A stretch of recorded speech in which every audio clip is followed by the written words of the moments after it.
Mr. Silent Channel. Kabanata 36 hanggang 40 masyadong hindi komportable. 0036.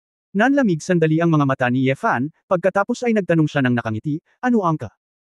Nang makitang nagkukunwaring tanga pa rin ang lalaki, kinagat ni Su Qingzhou ang kanyang mga ngipin sa galit, sino ka ba? Shooter mo, maintenance artist identity all fake. Nang marinig ang paulit-ulit na tanong ng babae, napabuntong hininga si Yefan, na may IQ na 180 si Su Qingzhou, kahit na medyo mabagal siya sa buhay at mga relasyon, ito ay isang mahalagang bagay. Mahirap talagang prevaricate siya. Gayunpaman, kung ito ay magpapatuloy ng ganito, kung ang mga kababaihan ay masyadong maraming nalalaman, maaaring may panganib. Nararamdaman ni Yefan na dapat talaga niyang isipin ang mga babae para maiwasan ang anumang aksidente. Pagkatapos ng sasakyan papunta sa isang kalye, ipinaroda ni Yefan ang kotse sa gilid ng kalsada at tumalikod at sinabing, bumaba muna tayo sa kotse para maghapunan. Pagkatapos ng hapunan, ipinapangako kong bibigyan kita ng paliwanag, okay. Sinabi ito ni Su Qingzhou. Napansin ko na lang na hindi sila umuwi, kundi sa isang lumang kalye ng lungsod na puno ng maliliit na kainan. Bakit ka nandito? Ang mga mata ni Su Qingzhou ay nagpakita ng isang dampi ng nostalgia. Hindi alam ni Yefan kung matatawa o maiiyak, Beauty Su, malapit na mag-alas 10. Napakahirap umuwi para maghapunan, at kailangan kong hilingin kay Tita Jiang na magpainit muli ng mga pinggan. Bigyan mo lang ako ng pagkakataon na humingi ng tawad, kumain ka na, ikaw hindi ka rin ba nagugutom? Nang marinig ito ni Su Qingzhou, naalala niya na darating si Tia Jiang, at nagmamadaling sinabi, siya nga pala, alam ba ako ni Tita Jiang? Tinawagan ko siya at sinabi kung kasama mo ako sa isang date, no problem. Napakurap si Yefan. Tanong mo, sinong gustong makipag-date sa'yo? Pinandilatan ni Su Qingzhou ang lalaki, ngunit ang pagiging maingat ni Yefan ay lubos na nasiyahan sa kanya. Gutom na siya, hinawakan ang walang laman na tiyan, at lumabas ng sasakyan. Tara, may masarap na adobo na isda dito. Isasama kita para subukan. Dati akong online game booster sa malapit na internet cafe, at madalas akong pumupunta dito para kumain. Sumenya si Yefan sa babae. Si Su Qingzhou ay may gana na pumatay ng isang lalaki, power training. Ilang propesyon na ang nagawa mo? Napangiti si Yefan, iniisip sa sarili, kung alam ng isang babae na nasa opisina siya dala ang Reg Along ibinigay niya sa sweldong 50,000 yuan, tinutulungan pa rin niya si Mumumu na magsanay, magagalit ba siya? Lumipas na ang oras ng tanghalian, at hindi pa oras ng hapunan, iyon ang oras kung kailan desyerto ang restaurant. Matapos pumasok ang dalawa sa isang restaurant na tinatawag na, Yule Pickled Cabbage Fish, nakakita sila ng isang tahimik na maliit na mesa sa tabi ng bintana at umupo. Kahit na ang kapaligiran dito ay hindi masyadong malinis, at ang hangin ay puno ng mamantika na amoy, si Su Qingzhou ay tila hindi masyadong naiinis. Sa totoo lang, magaan pa rin ang pakiramdam niya. Gayunpaman, ang ilan sa mga waiter sa restaurant at ilang dumadaan na nakakita sa mukha ni Su Qingzhou ay hindi maalis ang tingin sa kanila, at halatang nabigla sila. Sa kabutihang palad, sanay din si Su Qingzhou na pinapanood ng ganito. Kadalasan ay nagpupunta siya sa mall para bumili ng kung ano-ano, at madalas na pinapakuha siya ng isang group photo, at marami pa siyang nakikilalang scouts. Mabilis na nag-order si Yefan ng malaking bahagi ng sauerkraut fish, at pagkatapos ay nag-order ng 2 maliliit na plato ng piniritong gulay, na nagdaragdag ng hanggang sa mas mababa sa 200 yuan.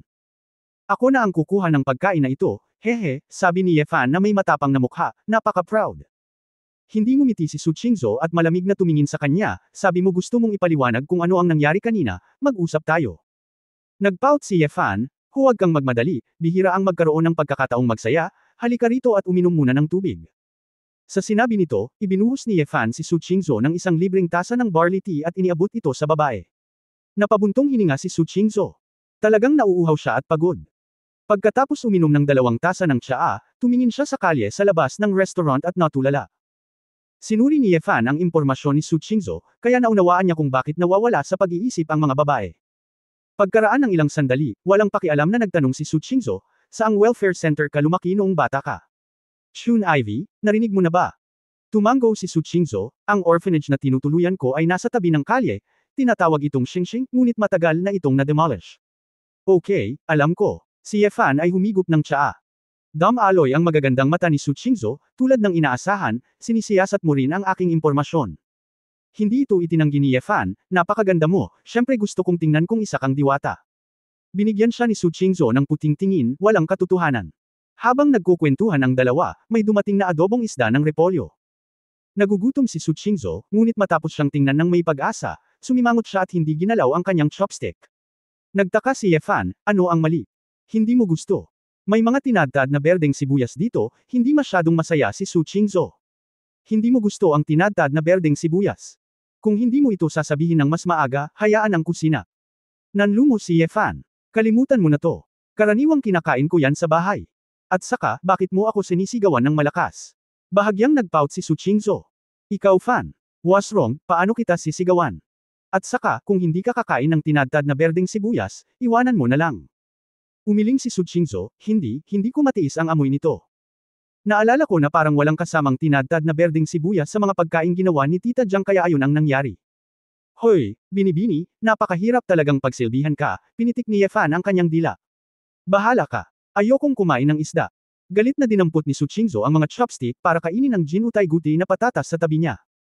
Napangiti si Yefan, iniisip na ang batang babaeng ito ay medyo matigas ang ulo, ngunit ang hitsura na ito ay medyo mas cute kaysa sa ugali ng babaeng presidente ng iceberg. Kumuha si Yefan ng isang plato at nagsimulang gumamit ng chopsticks para ilabas ang tinadtad na berdeng sibuyas sa malaking palayok ng adobong isda. Anong ginagawa mo? Nagtatakang tanong ni Su Qingzhou.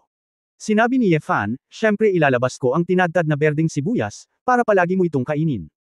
Huwag kang mag-alala, pananatilihin kong malinis ito. Napatitig si Su Qingzhou sa lalaki, patuloy lang niyang hawak ang tinadtad na berdeng sibuyas pabalik-balik, mukhang napakaasikaso.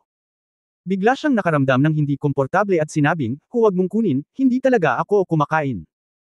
Malumanay nang umiti si Yefan, okay lang, kahit maikli lang ang oras na magkasama, at least ang huling kainan na magkasama, hayaan ang boyfriend, kung gawin ang kanyang tungkulin. Ang magandang mukha ni Su Qingzhou ay natigilan saglit, sa pag-aakalang mali ang narinig niya, ano ang sinabi mo?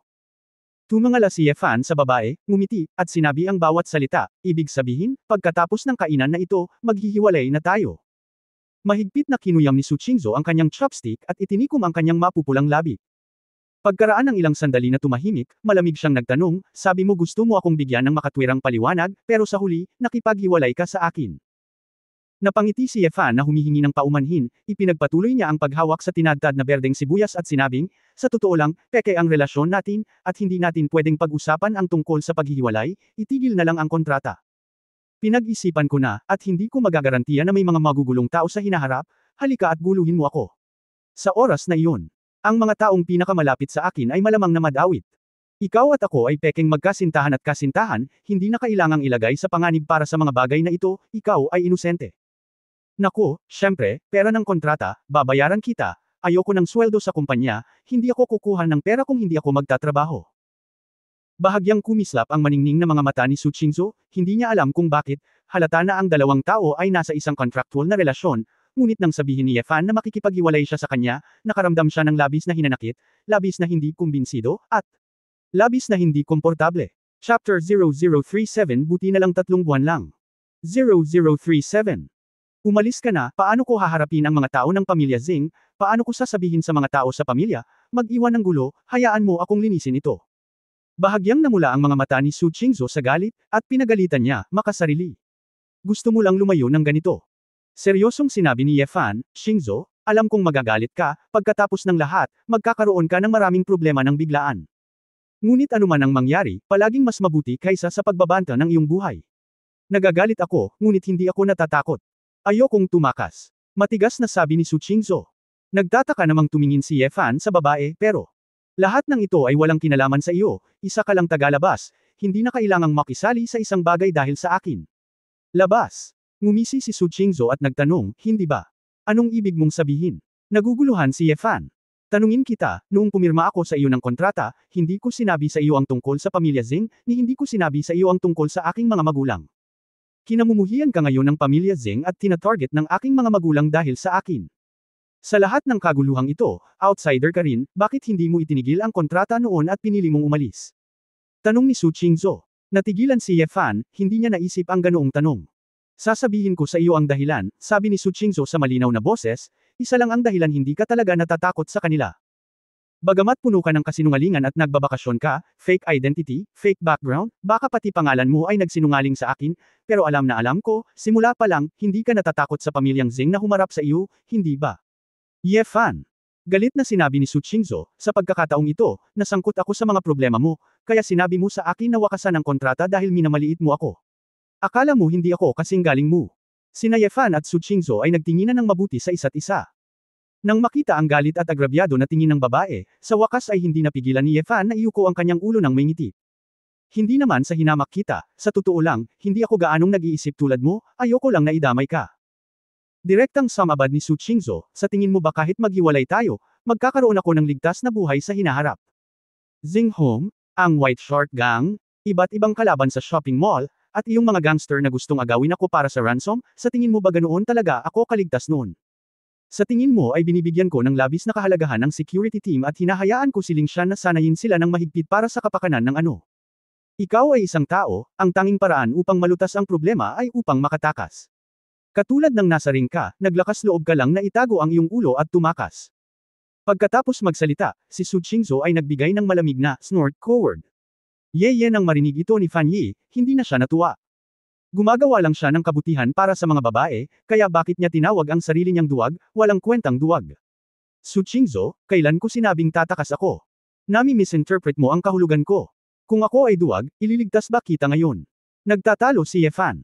Dahil hindi ka duwag, kaya hindi ako natatakot sa isang babae, ano ang kinakatakutan mo? Tanong ni Su Qingzhou, ang kanyang maaliwalas na mga mata ay diretsyong nakatingin sa lalaki.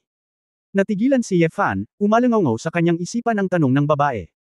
Hindi ako natatakot, ano ang kinakatakutan mo? Oo, ano ang kinakatakutan ko? Pagkaraan ng 1 minuto, maluwag na ngumiti si Ye Fan, tumango at sinabing, okay, sinabi mo, pagkatapos ay babawiin ko ang sinabi ko kanina. Nang marinig ito, bahagyang nanlambot ang mga mata ni Su Qingzhou, ngunit malungkot pa rin siyang nagsabi, halika sa sandaling sabihin mo ito, at umalis ka agad kapag sinabi mo ito. Sa tingin mo ba ay isang casual na trabaho ang pagiging peking boyfriend ko o katulong ko? Tsaka gusto ko man talagang makipag-break, I have the final say, ako ang employer. Naririnig mo ba ako? Ngumiti ng pilit si Ye Fan at tumango, you have the final say. You have the final say. Pero iyan ang nangyari ngayon. Hindi ko na ipapaliwanag pa, after all, kahit na mag-asawa talaga sila, dapat may mutual privacy sila. Bagamat nakikiusyoso pa rin si Su Qingzhou, alam niyang tama ang lalaki, kaya't sinabi niya, sige, hahayaan na lang kita sa pagkakataong ito, gayon paman, malalaman ko rin sa huli. Kumbinsido na siya ngayon na si Ye Fan ay nagtatago ng maraming mahahalagang sekreto, na ginagawang hindi niya malay na interesado. Ngunit hindi alam ni Su Qingzhou na kapag nakikiusyoso siya tungkol sa isang lalaki, nangangahulugan din ito na nagsimula siyang magbago ang kanyang damdamin sa isang lalaki. Ngumiti si Ye Fan at tumingin sa babae na parang isang mapagmataas na puting sisni, na may lahat ng uri ng pag-iisip sa kanyang mga mata. Ito ang unang pagkakataon na ang babaeng ito ay naakit sa kanya ng labis, hindi dahil sa kanyang hitsura, ngunit iba pa. Napangiti si Ye Fan na may emosyon, medyo natarante si Su Qingzhou sa kabilang banda. Anong ginagawa mo, humahajijek ka mag-isa, tanong ng babae. Sabi ni Ye Fan, totoo ang pangalan ko. Ha? Sabi ko, kahit na marami akong sinabing kasinungalingan, totoo ang pangalan ko, Ye Fan ang pangalan ko, same time na paliwanag ni Ye Fan. Matapos maunawaan ni Su Qingzhou, ang kanyang mukha ay namula ng maliwanag, hindi niya iniling ang kanyang ulo upang tumingin sa labas ng bintana, at ulong, idiot, who cares what your real name is? Alam ko. Contract workers, huwag masyadong mag-alala, haha, natuwa si Ye Fan sa kanyang sarili, at patuloy na abala sa tinadtad na berdeng sibuyas. Baliw, anong nakakatawa? Reklamo ni Su Qingzhou, bilisan mo. Kasalanan mo ang lahat ng pag-aaksaya ng maraming oras, pagsasalita ng walang kaparekan, lalamag ang isda, at hindi pa tapos ang tinadtad na berdeng sibuyas. Okay, ngayon na. Bulong ni Ye Fan habang mabilis na ginagalaw ang kanyang chopstick, buti na lang, 3 buwan na lang, kung hindi, sino ang makakatagal? Anong sabi mo? Wala akong sinabi. Gusto kong ibawas ang sweldo mo. Hindi kaya. Sa kalagitnaan ng gabi, sa bodega ng fishing port, pinalibutan ng mga pulis ang nakapaligid na lugar, at isang grupo ng mga inspector sa lugar ang nangongolekta ng ebidensya. Ang direktor ng Huahai City Defense Bureau, si Yao Zhengang, ay higit sa 50 na may puting buhok sa mga templo. Bilang isang pinuno, personal siyang dumating sa eksena at tinatalakay ang 3 bangkay sa bodega kasama ang isang grupo ng mga may karanasang matatandang subordinate. Sa oras na ito, 4 na lalaki na nakasuot ng ordinaryong damit ng mga tao, na tila hindi espesyal, ay lumitaw sa pintuan ng bodega. Haharange na sana sila ng pulis nang sumigaw ang isang maputi at guwapong lalaki, Director Yao, hayaan mo na ang mga tao mo. Nang marinig ni Yao Zhengang ang boses, dali-dali siyang tumalikod para salubungin siya, ilan kayo naririto? Bilasan mo at papasukin ang mga opisyal. Naghiwa-hiwalay ang isang grupo ng mga pulis nang mabalitaan nilang ito ang opisyal. Nag-aalalang sinabi ni Yao Zhengang, lumabas kayong lahat sa bodega, at walang sinuman ang pinapayagang pumasok. Kasama ang mga technician. Ang pagtuturo na ito ay nagpagulo sa maraming kawani. Kahit na may pinadalhan ng superior, hindi na kailangang iwasan. Ano ang pinagmula ng People Squad? Sa anumang kaso, sa pagmamaneho ng direktor, 4 na lalaki lamang at Yao Zeng ang naiwan sa bodega sa lalong madaling panahon. Captain Blackhawk, akala ko ay pupunta kayo rito bukas ng umaga, ngunit maaari ka lang, magalang na bati ni Yao Zeng. Singkit ang mukha ni Black Eagle, ngunit mukhang napaka-energetic, at ang kanyang mga mata ay maliit ngunit napakatalas. Kung may nangyaring ganito, paano magiging posible na mag-overnight? Malumanay na sagot ni Black Hawk, at kasabay nito ay nag-squat na siya at pinagmasdan ang bangkay sa lupa. Chapter 0038 Masyado kang maraming iniisip. Ang pinuno ng 0038. Natuyo ang bangkay, dahil natusok ng kutsilyo ang ulo, at maraming pula at puting bagay ang umagos palabas.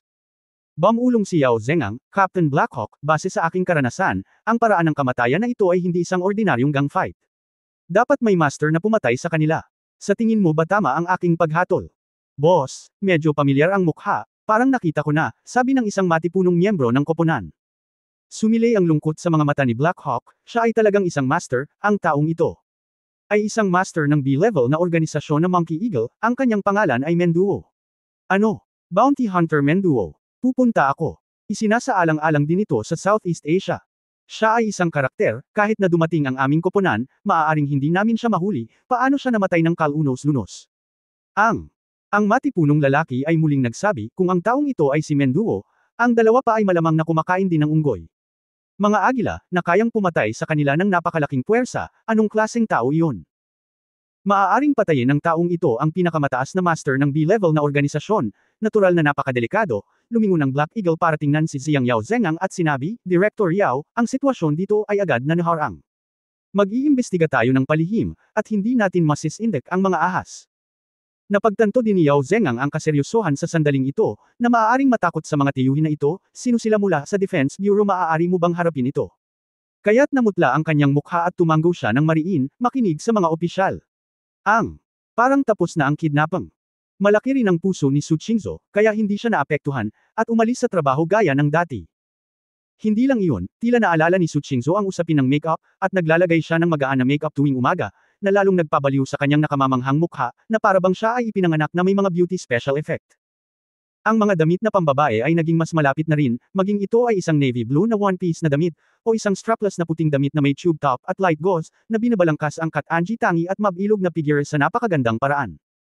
Paanong ang babaeng ito ay napakagwapo, kung ang taong iyon noon ay nakakita ng ganitong klaseng babae, tiyak na ay dadala niya ang sasakyan sa lugar na walang tao, at ang Panginoon ay mahihirapan.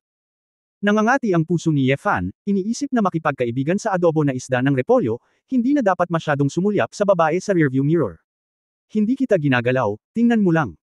Sayang nga at pinili ng babae na umupo sa pinakahuling row, at hindi man lang siya binigyan ng kahit kaunting pagkakataon na sumilip. Ang puso ni Ye Fan ay mapait, ang 180 yuan na hapunan ay itinuturing na isang pag-aaksaya ng pera, at ang Pangulo ay may malalim na gawain. Hindi lang iyon, ang ugali ni Su Qingzhou sa kanya ay hindi masyadong nagbago, malamig pa rin, at kahit ang mga salitang sinabi niya ay mas seryoso. Hindi sapat. Dahil dito, kakaiba ang pakiramdam ni Ye Fan. It stands to reason na kung may pagkakaibigan ang dalawa, dapat silang maging mas malapit. Bigla silang nanlamig, hindi ko talaga maintindihan ang iniisip ng babae. Dahil ba sa pagkuha ng Fight Company, Zhu Wangguo, Wang Liren at iba pang matatandang lalaki ay nanggugulo, na nagpapasama sa mga kababaihan. Si Ye Fan lang ang makakapag-isip ng ganito. Before I knew it, the first week was already Friday. Sa kotse na pumunta sa kumpanya sa umaga, si Su Qingzhou, na nakaupo sa likod, ay bihirang nagsabi, Ye Fan, huwag kang lumabas at tumakbo bukas. Nagtaka si Ye Fan, di ba bukas Sabado? May pasok pa ba? Mayroon akong napakahalagang panauhin na maaaring bumisita anumang oras bukas. Siya ay isang katutubong ng bansa, ikaw ay bihasa sa Pranses, at ikaw ang aking katulong. Nagkataon na sumama ka sa akin, sabi ni Su Qingzhou. Sumimangot si Ye Fan. Sa katunayan, may plano siyang gawin sa katapusan ng linggo, ngunit dahil sinabi iyon ng babae, wala siyang pagpipilian kundi ang tumango, okay. Bihira para sa isang babae ang magkusa na magsalita, hindi napigilan ni Ye Fan na magtanong, Qingzhou, may ginawa ba ako para hindi ka masaya? Si Su Qingzhou ay tumitingin sa impormasyon, itinaas niya ang kanyang ulo at nagtanong, ano ang mali? Dahil nalaman ko na pagkatapos kumain ng adobo na isda at bumalik sa bahay noong araw na iyon, ayaw mo akong kausapin, at iniisip ko lang kung galit ka na naman sa akin, totoo ang sinabi ni Ye Fan. Itinikom ni Su Qingzhou ang kanyang manipis na labi, bahagyang uminit ang kanyang mukha, kumurap sandali ang kanyang mga mata, at nagtanong siya, may pakialam ka ba kung galit ako o hindi? Walang ekspresyon sa magandang mukha ni Su Qingzhou, ngunit lihim siyang natuwa at sinabing, hulaan mo. Hindi mapigilan ni Ye Fan na matawa, paano ko ito mahuhulaan? Kung gayon maaari mong malaman ito para sa iyong sarili. Si Su Qingzhou ay bumigkas ng ganoong pangungusap, at muling hindi pinansin si Ye Fan. Si Ye Fan ay may depressed look sa kanyang mukha, hindi siya nagtanong kung alam niya ito, at sumakit ang ulo niya pagkatapos magtanong. Pagkarating sa kumpanya, naglaro si Ye Fan gaya ng dati, ngunit kapag naglalaro siya, iniisip din niya kung ano ang ibig sabihin ni Su Qingzhou. Bago niya alam, sa oras ng tanghalian, bumaba si Ye Fan sa restaurant, kumuha ng isang tumpok ng pagkain na parang maliit na mountain bun, at nakita niya si Shu Lingshan na nakaupo mag-isa. Tila dahil sa ilang araw na magkakasamang kumakain, sanay na rin si Shu Lingshan dito, at hindi siya nagpapakita ng masamang mukha sa lalaki tulad ng nakaraang 2 araw. Dahil may iniisip si Ye Fan ngayon, umupo siya sa harap ni Shu Lingshan at naging tahimik. Nang makitang mahigpit na tinakpan ng babae ang kanyang dibdib, inalagaan din ni Ye Fan ang kanyang sarili. Dahil sa katahimikang ito, tila hindi komportable si Shu Lingshan. Napaka-active nitong lalaki kanina, bakit wala siyang sinabi ngayon? Hoy, anong iniisip mo? Casual na tanong ni Shu Lingshan. Tumangala si Ye Fan, ha? Tinatanong ako ni Captain Shu. Kalokohan. May tao pa ba dito? Inilibot ni Shu Lingshan ang kanyang mga mata sa kanya. Humajijek si Ye Fan, aba, bigla kang nag-aalala sa akin. Who cares about you? Don't talk about it, natatakot lang ako na gumawa ka na naman ng masasamang ideya. Ngumuso si Shu Lingshan.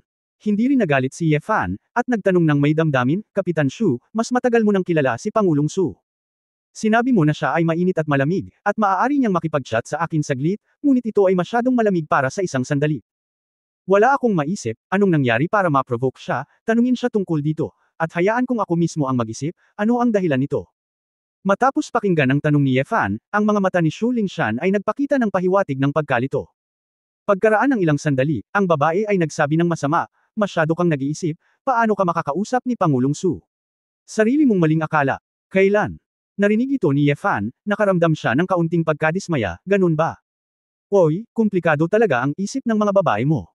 Biglang napagtanto ni Ye Fan na bagamat naranasan niya ang isang dinamismo na hindi maranasan ng maraming tao sa ilang buhay, naabot niya ang hindi mabilang ang pinakamataas na taas na hindi maiisip ng sinuman, ngunit napaka-blanko ko sa relasyon ng lalaki at babae. Noon ay tinuturing ko lang ang mga babae bilang mga laruan para sa libangan, ngunit ngayon ay talagang tumira na ako at namumuhay ng magkasama, napagtanto ko na hindi ito ganoon ka-simple. Pagkatapos kumain, bumalik si Ye Fan sa ika-66 na palapag na may dalang isang kahon ng prutas. Bagamat hindi siya gaanong pinapansin ni Su Qingzhou sa nakalipas na 2 araw, kinain niya ang lahat ng prutas na dala niya, at tila ito ay naging isang maliit na kasanayan. Basta, lalabas na sana siya ng elevator, may nakita siyang magandang babae na naka-OL outfit sa labas.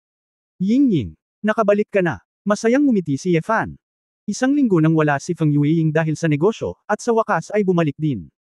Nakita siya ni Feng Yueying na may bakas ng kagalakan sa kanyang magandang mukha, ngunit pagkatapos ay galit na sinabi, bawal mo akong tawagin ng ganyan sa kumpanya.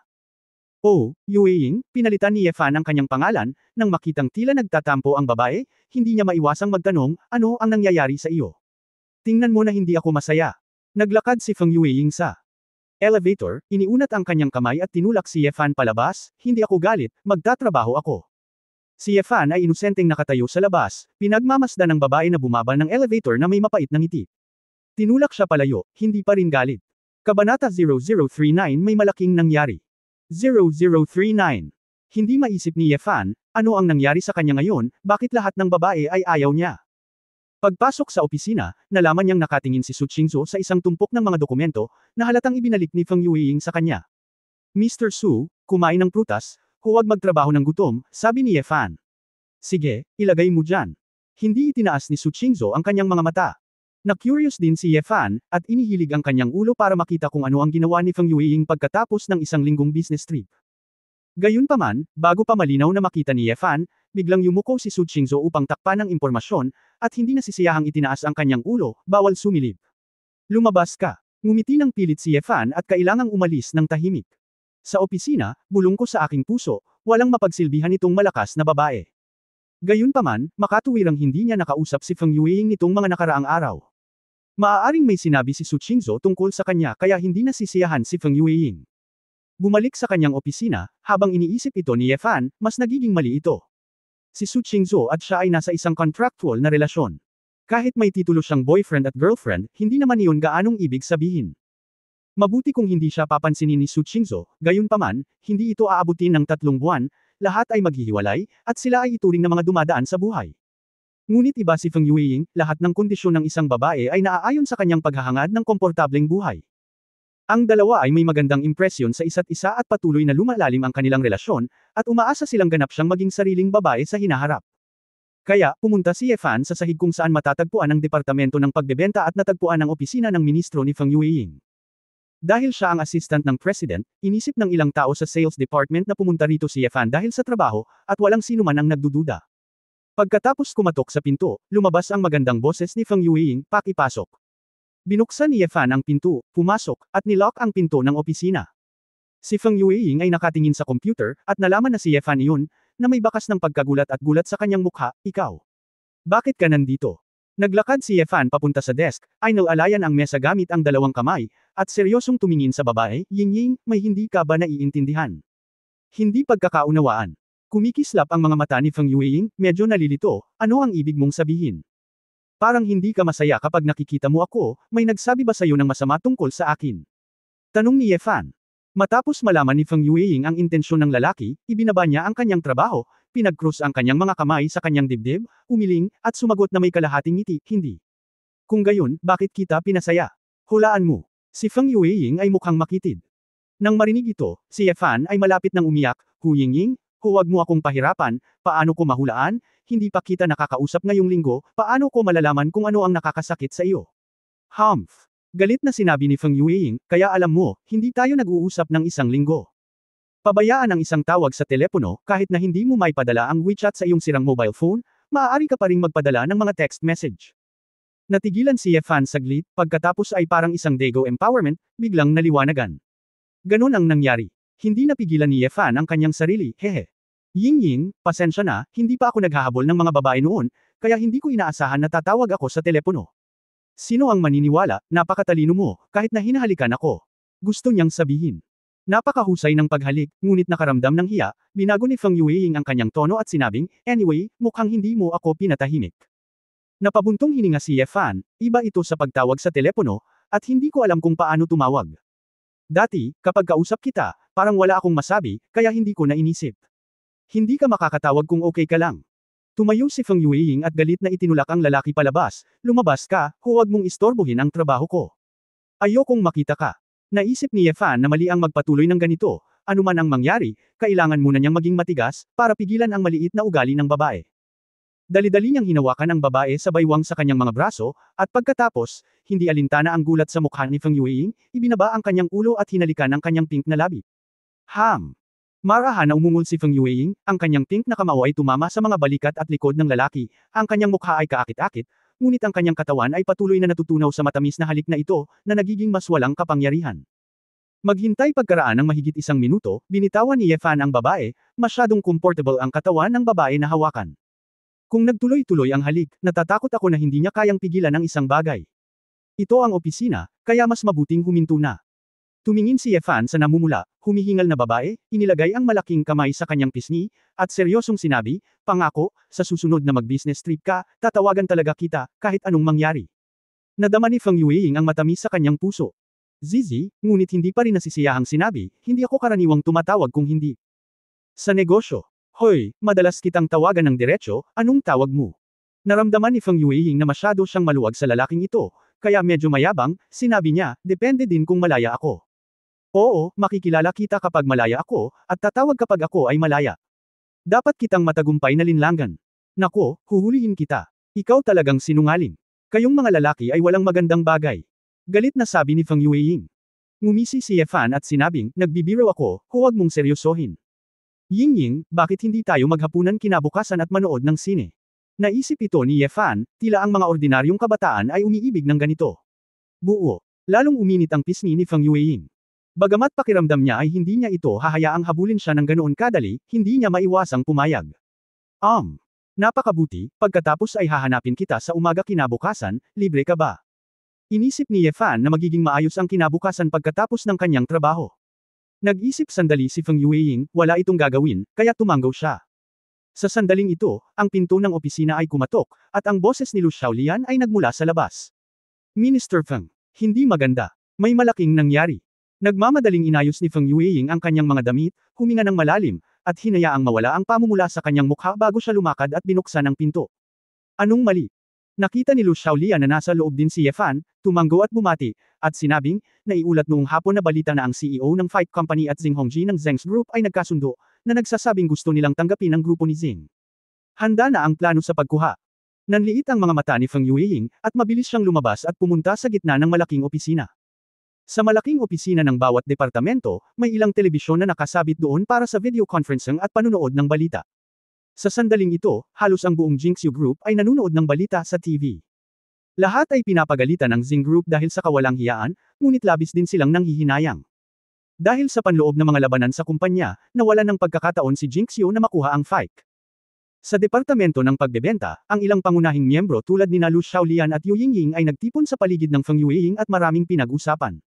Hindi maiwasan ni Ye Fan na mag-alala, ano ang mararamdaman ni Su Qingzhou kapag nakita niya ang balita. Chapter 0040 Bullying the Juniors 0040 Hoy, kung hindi dahil sa mga negatibong boto ng dalawang vice-presidente at ilang matandang direktor, hindi sana magtatagumpay ang pamilya Zheng. Oo, tama talaga ang pangitain ni Mr. Su, kung hindi ay pipiliin ng pamilya Zheng na kunin si Fike. Hindi ko talaga maintindihan, ang mga direktor na iyon ay napakatanda na at hindi naiintindihan ang kasalukuyang merkado, bakit nila hinaharangan ang pag-unlad ng aming kumpanya, ang mga empleyado ay napuno ng matuwid na galit, pakiramdam na walang kwenta at nanghihinayang para kay Su Qingzhou, at para sa mga kumpanyang iyon ang mga matatandang direktor ay lalong hindi nasisiyahan. Sa orihinal, ang pagkuha ni Su Qingzhou sa kumpanya ng software na ito ay upang lumikha ng isang mobile sales platform para sa mga high-end na luxury goods, at upang ilipat ang tradisyonal na negosyo ng Splendid sa kombinasyon ng internet at tradisyon, upang mapasigla ang mga negosyo ng ilang kumpanya na bumababa araw-araw. Minister Feng, ano ang dapat nating gawin ngayon? Ang pagkuha ng Fike ay tiyak na hindi gagana, ang online high-end na platform ng pagbebenta ng aming kumpanya ay ihihinto. Nag-aalalang tanong ni Yu Yingying at ng iba pa. Kalmado si Feng Yueying at sinabing, kami ang sales department, gawin lang ang aming trabaho. Ito ay isang bagay na dapat isaalang-alang ng board of directors, ng strategy department at ng marketing department. Naniniwala kami na si Mr. Su ay laging makakahanap ng paraan. Okay, tara na. Pumalakpak ang babae at sinabihan ang mga tauhan na maghiwa-hiwalay. Nang makita ang lahat ng ito, bumulong si Ye Fan sa kanyang puso, tiyak na hindi komportable si Su Qingzhou, at halatang pinagtaksilan siya ng kanyang sariling mga tao. Wala siyang pusong halikan ulit kami ni Feng Yueying, at pagkatapos niyang makipagkasundo sa babae na makita ka sa linggo, bumalik siya sa kanyang opisina. Sa hapon, sunod-sunod na pumasok sa opisina ni Su Qingzhou ang ilang batch ng mga senior executive mula sa kumpanya. Tila medyo tumama sa kumpanya ang epekto ng balitang ito. Pagkalabas ng trabaho, nakita ni Ye Fan si Su Qingzhou, na malamig ang mukha at bahagyang pagod. Habang nasa elevator hanggang sa ibaba, si Su Qingzhou ay sumandal sa elevator nang hindi nagsasalita, at hindi siya inistorbo ni Ye Fan. Ito ang unang pagkakataon na ang babaeng ito ay napakawalang sigla, na naging dahilan para hindi komportable si Ye Fan. Pagdating ko sa parking lot, paakay na sana ako ng kotse, pero nakita kong may nakaparada na puting Cadillac sa tabi ng parking space ng president. Dalawang nakaitim na bodyguard ang nakatayo sa magkabilang dulo ng kotse, si Zheng Junfeng, nakasuot ng puting kamiseta, nakasuot ng gintong relo, at may hawak na tabako sa kanyang kamay, nakasandal sa pinto ng kotse, nakatayo na may mag-ara ang ugali. Sa tabi ni Zheng Junfeng, may isa pang lalaki na hindi matangkad, ngunit may matipunong pangangatawan at balingkinitan ang mga braso. Mukha siyang lalaking nasa edad 50. Nakasuot siya ng simpleng blue-gray na tela na sando, ngunit napakasama ng kanyang mga mata. Mr. Su. Nagdala si Shuling siya ng 4 na naka-uniforming babaeng security guard at lumapit sa pinto ng elevator na may hitsura ng pagsisisi sa sarili, at sinabing, pasensya na, wala kaming oras para pigilan sila. Malamig ang mga mata ni Su Qingzhou, na may bahid ng galit, sinulyapan niya si Zheng Junfeng pagkatapos ng isang sulyap, naglakad ito ng mag-isa sa kanyang sasakyan. Ngumiti ng masama si Zheng Junfeng at dir-diretsyong naglakad sa harap ni Su Qingzhou, hinarangan ito. Sinulyapan niya si Ye Fan sa tabi ni Su Qingzhou, at nginisyon, nandito ka pa rin. Balita ko naging assistant ka na. Sa tingin ko ito ang iyong orihinal na pagkakakilanlan. Kinaikit ni Ye Fan ang kanyang mga mata. Hindi man lang binanggit nitong si Zheng Junfeng na siya ang boyfriend ni Su Qingzhou. Tinataya na para kay Zheng Junfeng, ito ay isang kahihiyan para sa kanya, at ayaw niyang magkusa na banggitin ito. Ayaw ni Su Qingzhou na tumulo ang relasyon ng kanyang nobyo at kasintahan sa mga babaeng security guard sa tabi niya, kaya diretso siyang sumagot, umalis ka. Xiaoshuo, huwag kang masyadong malamigan, bagamat alam kong masama ang pakiramdam mo ngayon, ngunit ito ay mga gawain sa negosyo. Ito ay opisyal na negosyo, at ang ating mga personal na gawain ay hindi mahalaga. Nagbuga si Zheng Junfeng ng sigarilyo na may mapang-asar na mukha. Walang pribadong bagay sa pagitan natin, malamig na sabi ni Su Qingzhou. Tumawa ng masama si Zheng Junfeng, bakit, hindi ba flyer lang? Kapag ikinasal tayong dalawa, si Jinxiu at ang pamilyang Zing ay bumuo ng isang alyansa, ang flyer ko, hindi ba sa iyo? Naghahanda lang ako ng ilang mga regalo ng date ng maaga, sasabihin mo hindi ba? Si Shu Lingshan sa gilid ay hindi na nakinig, at humakbang pasulong at pinagalitan, Zing Junfeng. Huwag masyadong linlanggan ang mga tao. Ito si Jinxiu, at sinabihan ka ng ating Pangulong Su na lumayo ka. Naririnig mo ba? Siya yon, mabahong security guard, sa tingin mo ba talaga natatakot ako sa'yo? Ipinakita ni Zing Junfeng ang kanyang kabangisan, tinitigan ang mga babaeng security guard at sinabing, kung hindi dahil sa mukha ng iyong amo na si Su, matagal ka nang hinuli ng young master na ito. Ang White Short Gang, hayaan ang daan-daang lalaki na pumatay sa iyo. Ikaw. Oo naman, ang White Short Gang ay na-recruit ng iyong pamilya Zing. Namula si Shu Lingshan sa galit. Zing Junfeng. Spread his hands. So ano, may ebidensya ka ba? Kahit may ebidensya, anong magagawa mo sa akin? Ngunit inabot ni Su Qingzhou ang kanyang kamay at pinigilan siya, sinabing, Lingshan, huminahon ka. Mr. Su, si Shu Lingshan ay walang halaga para sa kanyang babaeng amo. Si Su Qingzhou ay bumantong hininga at nagtanong, Zing Junfeng, ano ang gusto mo? Wala akong gustong gawin, Xiaoshu, bakit ang sama ng tingin mo sa akin? Mahal lang kita ng sobra, kaya gusto kitang imbitahan sa candlelight dinner with me. Nakangiting sabi ni Zing Junfeng, itinuro ang point sa iyong sasakyan, masama ang pakiramdam ko, kaya hindi ako pupunta. Kinaikit ni Zing Junfeng ang kanyang mga mata, kung masama ang pakiramdam mo, dadalhin kita sa ospital. Ikaw. Hindi inaasahan ni Su Qingzhou na ang kabilang partido ay magiging matigas ang ulo ni Zing Junfeng ng agresibo at sinabing, Su Qingzhou, dapat mong malaman na natalo ka na. Kung patuloy kang magpupumilit tulad nito, hindi ito makakabuti para sa iyo o kay Jinxiu. Kung talagang matalino ka, manatili ka lang sa akin.